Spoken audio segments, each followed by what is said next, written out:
So the thing about building Topline is people tend to think about doing particular exercises or giving particular feed or something like that to try to build the Topline muscles. But in our experience, actually, the bigger part of the story is often to think about the other side of the coin. Just to explain what I mean there, if you think of driving your car, you've got the two pedals in the car. There's the accelerator that makes things go forward, go faster, but you've also got the brake pedal, which hold things back. And the flip side of the coin that I was talking about there, if we think about the idea of the brake pedal, what are the things holding things back?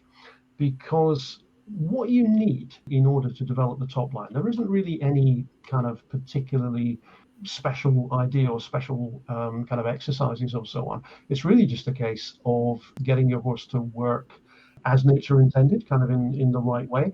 And the key thing, if we think of the long back muscles, for example, underneath the saddle, I'm just going to illustrate with my hands here, but muscles need to kind of pulse, and so they contract and then they relax. And so if we think of walking or trotting, trotting would be a little bit quicker like this.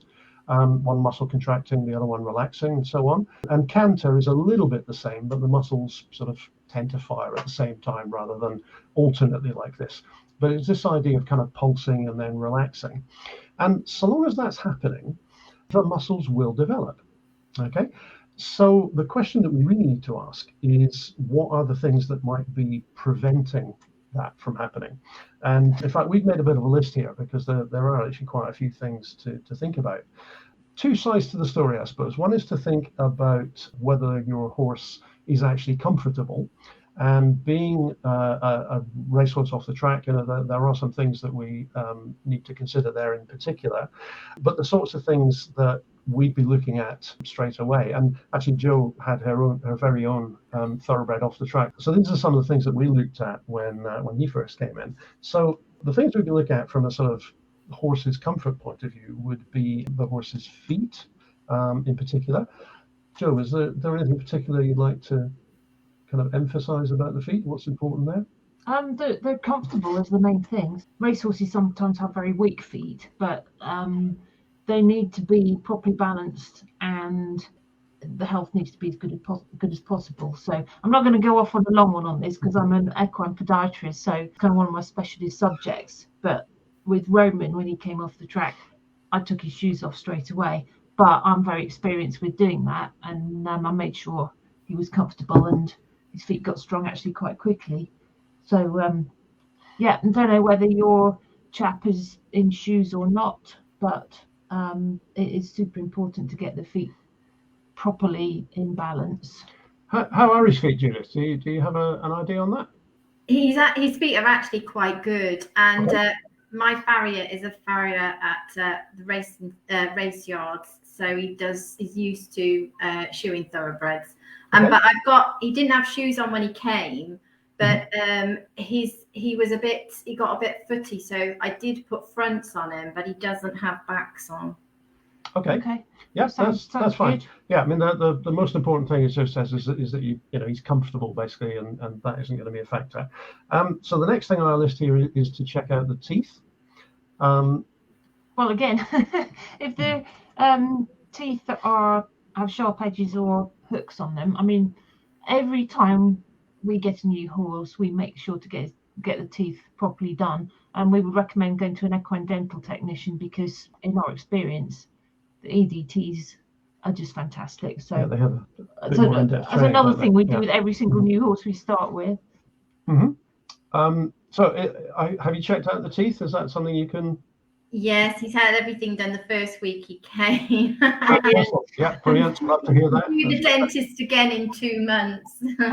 Okay, yeah, wonderful. Great. Okay, next thing we've got on our list here is nutrition. So again, this is kind of one of Jo's specialist areas. Well, the main thing with a horse off the track is you can pretty much assume that you've got stomach ulcers and probably hindgut ulcers as well going on, which is a bit of a sad fact, but it is true of ex-racehorses.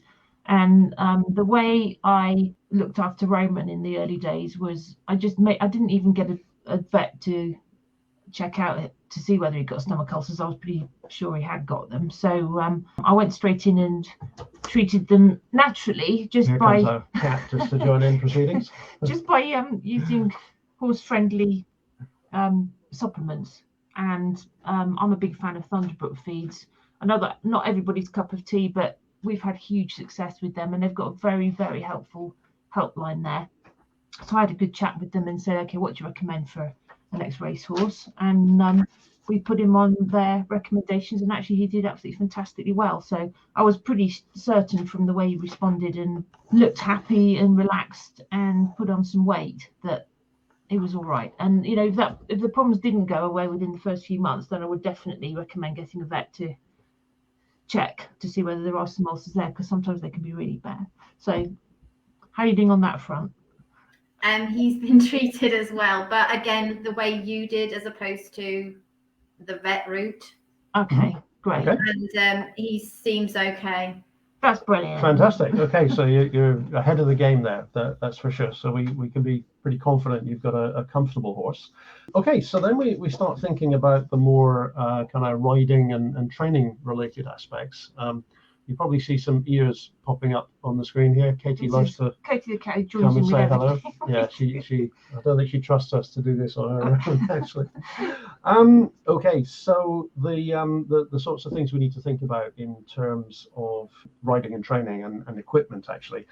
The big challenge really when it comes to getting the top line to develop, as I say, is to get the muscles kind of pulsing, contracting and relaxing and so on. So we could say what we tend to call contraction.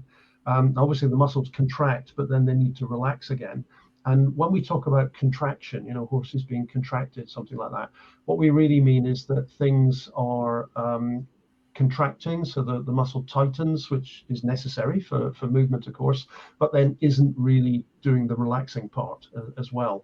And in fact, when the muscle does pulse, as it should, and all muscles should pulse like this, what happens is the blood is flowing through the muscle, and so it brings oxygen to the muscle to be able to work, but it also takes away kind of what you could call toxic waste products. And if that process isn't happening, the muscle won't grow. And in fact, if the muscle is contracted over a long period of time, it will actually wither away. The technical term is atrophy. And so the muscles will actually shrink and get smaller. And this is very often what's actually sort of behind the lack of top line, if you think. So what we need to do really is to figure out if there's any reason for the muscles not to be pulsing like that, and to get rid of that reason. That's really the aim of the game.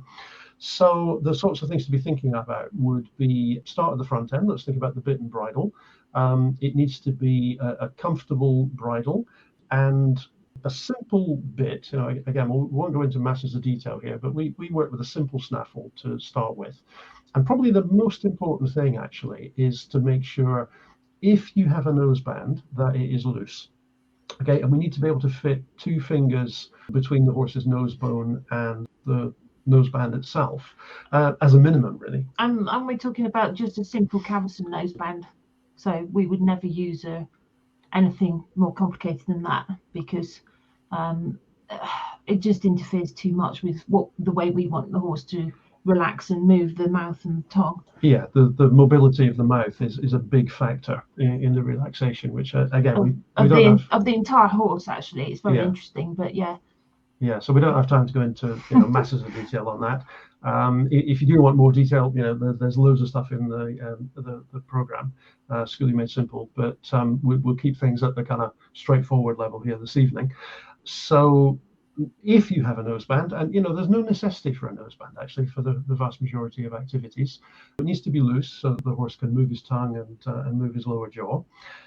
The other sorts of things, the saddle obviously is going to be potentially a cause of these contractions if it's not properly fitted, and also if it's not the right shape for the horse. So again, how are we doing on that front? Is the saddle something that you've checked out? Yes, I've taken a long time to get a saddle, and then he didn't like it. So Okay. Now I have a different type of saddle. I don't know if I'm supposed to say the name or not, but I do know that you have or had one, Joe, of the same make. Okay. Well, we're probably best not to advertise particular individuals. Don't want to get into trouble, Yeah, but exactly. if I've had one of them, then must be a good one. I should add, I spent an enormous amount of time learning about saddles and Just to say, it moves with the horse. It doesn't have a proper tree in it. Yeah. Right, I think we're with you. Yeah. Okay, so great. You've got a lot of the boxes ticked there, and the way that you sit actually is something that we should also mention, because you need to be relaxed in the saddle. We want to be sitting in the saddle comfortably, balanced. Our upper body's balanced over the seat of the saddle, and then our legs need to just drape around the horse's belly and be relaxed, because when the horse is moving, he has to swing his barrel about from side to side. His back muscles are going to be moving, and you've probably seen some of the videos that people post sometimes of the horse's back looking from above. So you can see there's quite a lot of movement there actually, and if we are rigid or kind of clinging on to the horse in any way, then of course that can lead to contracted muscles. So that could be causing difficulty. How you use your hands, particularly in the early days, it's essential to follow the motion of the horse's head and neck. Whatever the gait, it's particularly obvious in walk and canter actually, that a horse, especially in the early stages, as your horse is, hopefully you can see my hand here, he's going to need to move his head and neck forwards and back like this. It's very obvious in the walk and in the canter, not so much in the trot. The head tends to be more steady just because of the nature of the strides. But in the walk and the canter particularly, if I'm holding the reins here, I'll try and do this sideways so it's clear on the screen. But as the head and neck move, our hands need to move forwards and backwards as much as necessary, basically, in order that we don't block the motion of the head and neck. Because if we do, then again, that will lead to contracted muscles, and there will be some muscles somewhere in the body that aren't, working as they should, pulsing and contracting. Is that your dog barking at our cat? Yeah. Right. Everyone's joining in. So there's a lot more to the riding and how you use your hands, but let's get into in-hand work, seeing as that's what you actually asked for help. The main part of the question. Okay, so let's think about the things that you can do on the ground. I mean, essentially what we're looking for in the early days is about actually lateral flexibility. So the ability of your horse to bend to, again, I'll try to get my hand on the screen. Yeah. The ability of your horse to bend to both sides. And with the vast majority of horses, what you'll find is that they bend one way more easily than the other way, and that tends to be associated with a problem in what we call shoulder balance. So whether the horse leans more to one side, if you were looking at the horse from above, typically what you would see is sort of like a banana shape, either bent to the right or bent to the left, and that has a lot of consequences for the things we're going to talk about here. So is that something that you've got an idea about? Is your horse naturally bent right or naturally bent left? He's easier on the left rein than on the right rein. Okay, so just to be clear about what you mean by easier, does that mean he bends easily to the left? Yeah, he bends easier left than right. Okay, and does he bend much at all? Because when my Roman came off the track, he was like a plank. He didn't for a start, but he is getting a bit more bendy now with the in-hand work and the loose work, and hacking out in hand, shall I say? He has got a bit better. Okay, that's great. So when we have a horse who is naturally bent to the left, the typical pattern would be that the horse is actually leaning more on his right shoulder almost all the time. Does that sound familiar? Yeah. Yeah, okay, so that has a couple of consequences, one of which is going to be that circles that you try to follow to the left are liable to be more easy, because he'll find the bending easy, but also his natural way is going to be to keep his weight a little bit to the outside of the circle. Mm-hmm. So in fact, when you bend his neck towards you, it will bring his weight a little bit more to the center or even towards his left shoulder. And so turning that circle to the left is going to be reasonably straightforward. Yeah. Yeah. Now, all the fun happens on the other side, because if we're looking from above, he's bent left, leaning on his right shoulder. When you try to take him to the right, what's liable to happen is firstly that he's going to lean in towards you, and you might even feel that he's kind of almost barging you with his right shoulder. Is that something that you've Yes. encountered? Yeah. Yes. Okay. Now, it's easy to think that, the horse is being difficult and being bargy when he's doing that, but actually he's not. It's just a consequence of this asymmetry. And in fact, the asymmetry is due to contracted muscles. Now, the problem muscles, the tight ones, the contracted ones, are actually on his left side. Okay, that's why he finds it easy to bend left. And what we need to do is to be able to bend him to the right, but we've got to persuade and kind of cajole and convince the muscles on his left side to actually let go and allow the bend to the right to occur. That makes sense? Yes, it does. Yes. Okay. So there's a little bit of kind of what's the word here? Kind of jiggery pokery might be sort of a highly technical term. highly technical. The best word I can think of at the Have moment. some kombucha. It'll probably help. Yeah. Because what you may find when you ask him to bend to the right, you may find that instead of bending, he actually just contracts the muscles on the left side even more and sort of resists the bend. Mm-hmm. And often what comes with that is the horse then kind of leans in towards you even more. Is that something that happens? Okay. Yeah. So there's a couple of things you can do here. One is to ask him to bend while standing still, first of all. I don't know if you're familiar with the idea of flexions. Is that something you've heard of? Yes. You are? Yes. Right, okay. So a really good way to use flexions, and for anyone who's watching that hasn't heard of that term before, flexions are a series of exercises that have been developed. They've existed for several hundred years, but there's a chap called Francois Boucher who sort of gets the credit because he wrote about them and was very specific about how to use them. And they're incredibly effective exercises, actually. So the idea of the flexion would be to ask your horse to bend to the right in this case. And as you do so, you could pop, let's assume you're standing on his right-hand side in order to go to the right.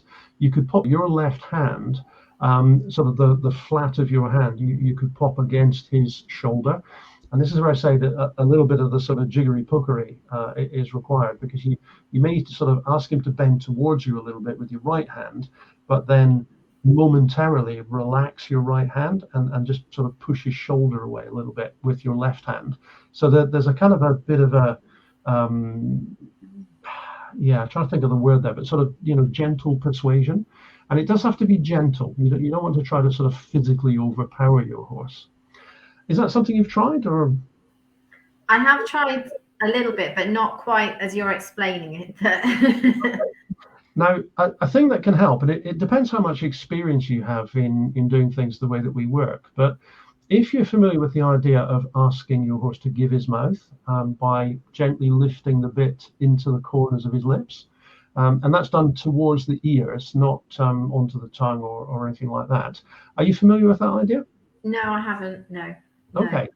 Well, it depends very much on the individual horse. Some horses can be pretty straightforward with this right from day one, and other horses can be right at the other end of the scale, and it's incredibly difficult to get them to release the mouth at all. But what you'll find is that if they do release the mouth and start to mobilize the tongue, and it's a sort of like a swallowing action. If I demonstrate, you would lift the bit into the corners of the lips, and what you're looking for is your horse to do something like this. So, okay, so hopefully you could see that on the screen there. So it's a swallowing action of the tongue, which is the important thing. The mouth doesn't even have to physically open, and in fact, you don't want it sort of gaping open, although that can happen in the very beginning. But if you can persuade your horse to actually release his tongue and start that swallowing action, it causes a bit of a chain reaction all the way through the muscles in the jaw, the muscles in the neck, and even down into the muscles in the shoulders of the horse and through into his back muscles, because there are very strong kind of nerve connections through all of those. They're all sort of interconnected. So if we can get the horse to give his mouth, it's kind of like unlocking the lock on the door, and then the door will open, much more easily. So this could be something that you could try, because the mobilization of the mouth, it's almost like a magic wand actually, and it promotes relaxation in all of these muscles that are doing the resisting, okay, particularly the ones on his left side in this case. How does that sound for starters? Yep, I'll give that a go. Yeah. Okay. Now, if you're not familiar with flexions, and again, the flexions are something that we explain in great detail inside our program, but if you're not familiar with that, a very simple thing you can do to kind of even test this idea out, or even just get things started. If you have a piece of carrot or something like that, some treat that your horse really likes, just give that treat to him, and of course he'll start to move his tongue as he starts to lick and chew the treat. And in that moment where his mouth is moving, ask him to bend. Okay, and you'll really notice the difference that creates. It's commonly known as cheating, but Yeah, actually, it is. if you haven't been taught how to do the flexions, it can be really, really helpful. Yeah, and it just gives you an idea of the difference that it can make, really. Yeah. We're not going to use tons of carrots to train our horse in the longer term. The best thing is to learn how to do this directly using the bit. And in fact, it's one of the advantages of using a bit, actually. If a bit is used well, it can be really helpful for a horse, because it can be used to directly promote relaxation. So this is the first thing. You can ask him to bend. Firstly ask him to relax and then bend while he's standing still. And then once you've got him into the bent posture, then ask him to move forward. Yeah? Yeah. Now, what's liable to happen the moment he takes a stride is that all that relaxation will probably disappear the very first time. So it may be that you only get one stride, and then kind of contracts and bends his head to the outside and puts himself into his favorite left banana shape. But the best thing to do there actually is to stop and repeat the process that you just did. Okay, so you ask him to relax again while standing still, ask him to bend, and then try another step. And if he contracts again, you just stop, ask him to relax, ask him to bend, and then try another step. And usually what you'll find is that after a few attempts, you can get one or maybe even a couple of steps before he starts to contract again. Okay? Yeah. And you can gradually build that up. Okay, so the thing is that when a horse is in a pattern like this, and it is a pattern, he wasn't born this way, and it's it's not something permanent. It's something that can very much be changed, but it's a pattern of movement and kind of how his nervous system responds to the idea of moving. And what you find more often than not is that when a horse is moving, they start to take this kind of contraction pattern that they're familiar with, and then the faster they move, the worse the contractions get. So that's a really good reason to start things in walk, and in fact, as I've described, start at the halt, then try it in walk, just 1 or 2 steps initially, and then maybe 2 or 3 steps, break, relax, bend again, 3 or 4 steps, and as things gets easier, you can gradually increase the number of steps. So that's one thing that you can go and try sort of straight away. How does that sound for you? Yes, I'll be trying that tomorrow. Okay, cool. Now, once you've got that working, and you can do a lot of this at walk, by the way, you can get an awful lot of improvement just from working in walk. So once that's working, then a really useful pattern is curved lines or even circles. And in fact, you can even take that up to becoming a figure of 8. The bigger the problem with the contractions, the bigger the circle has to be. And if the horse is a bit more flexible, then you can make the circle kind of gradually smaller. So with a racehorse, literally, or especially on the what we could call the difficult side, the side he doesn't like bending to, you might literally have to start on a 20-meter circle, because if you try to make the circle any smaller, you'll just fall in really dramatically. So is this something you've tried already, or? I have tried that. Yeah, he can do about a 15-meter circle, but anything less, no. Okay, that's great. So what you could do then is maybe alternate between 15-meter circles on the move, and then once he's done 1 or 2 circles, you might bring him to a halt, come into a slightly smaller circle, maybe 12 meters, something like that, and then try the trick that we just talked about of standing still, relax, ask him to bend, and then try just a couple of strides on that smaller circle. If you can manage that, maybe try a 10-meter circle, and you can gradually reduce the size of the circle, but make it easier for him by giving him breaks, giving him the chance to readjust his balance and establish the bend again.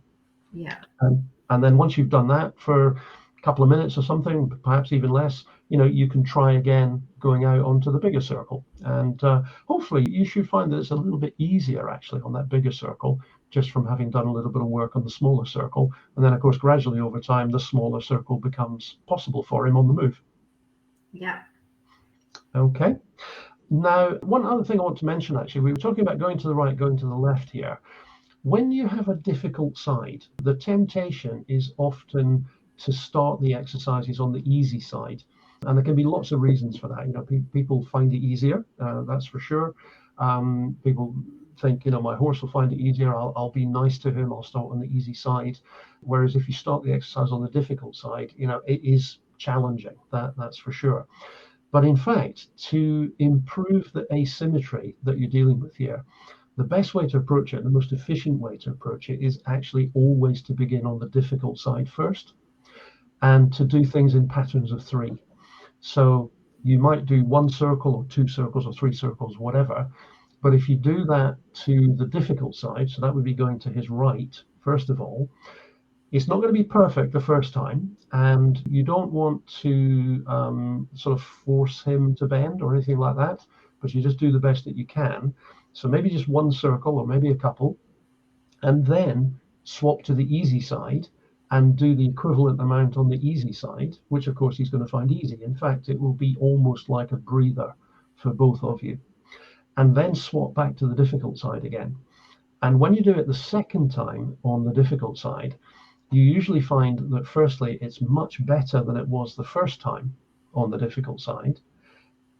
But also it means that the difficult side is getting 2/3 of the training time that you spend together, because that's the side that needs the work to improve. That makes sense? Yes, it does. Yes. Okay. And I won't put you on the spot, but is that a new idea for you, or is that something you're doing already? We do circles, but the exercise you've given, no, I haven't done it before. No. Okay. All right. So that'd be something to try as well. And I just wanted to check as well whether you've actually done figure 8 in hand at all. Not in hand. I ride figure of 8s on him, but I haven't done it in hand. Okay. So the thing to be aware of is you can do it from one side. So one of your circles, you'll be on the inside. And the important thing to notice is when you do the second circle and you're on the outside, you need to walk faster with longer strides. Right, yes. To keep your horse going at the same speed and on the same size circle. Yes, okay. But you absolutely can do a figure of 8 in hand, just as in this diagram. Yeah. It's really useful exercise, especially when the circles get a little bit smaller, as Derek says, because it gets more manageable. Yeah. So you'd be on the inside, for example, on the right rein here, which would be the left hand of these 2 circles. And then to go onto the other circle, the simple way to do it is you just bend the horse away from you. Yeah, and just walk faster. Yeah. Yeah. And if he's much bigger than you are, you might almost need to run. Yeah, with Roman. I was taking in, and I've got long legs, taking huge strides. So yeah, just be aware of that. But it's a great exercise. Yeah. And then in fact, there's a slightly more advanced way of doing it. Depends again how familiar you are with all the range of exercises. But this is an alternative way of doing the figure 8. So in this case, if we start on the right hand circle this time, you'd be on the inside, and your horse would be bending to the left. So you would be standing somewhere like that, and you've got your left hand here on the bit and your right hand holding the other rein. So you're on the left side of your horse. And then when you swap over onto the other side here, you would stay on the left of your horse. And in fact, you keep the horse bending towards you. And in fact, you'd be standing here sort of a little bit closer to the head than I originally drew it. And if you think of moving actually in that direction, what you're looking for him to do here is to actually turn the circle with his shoulders first.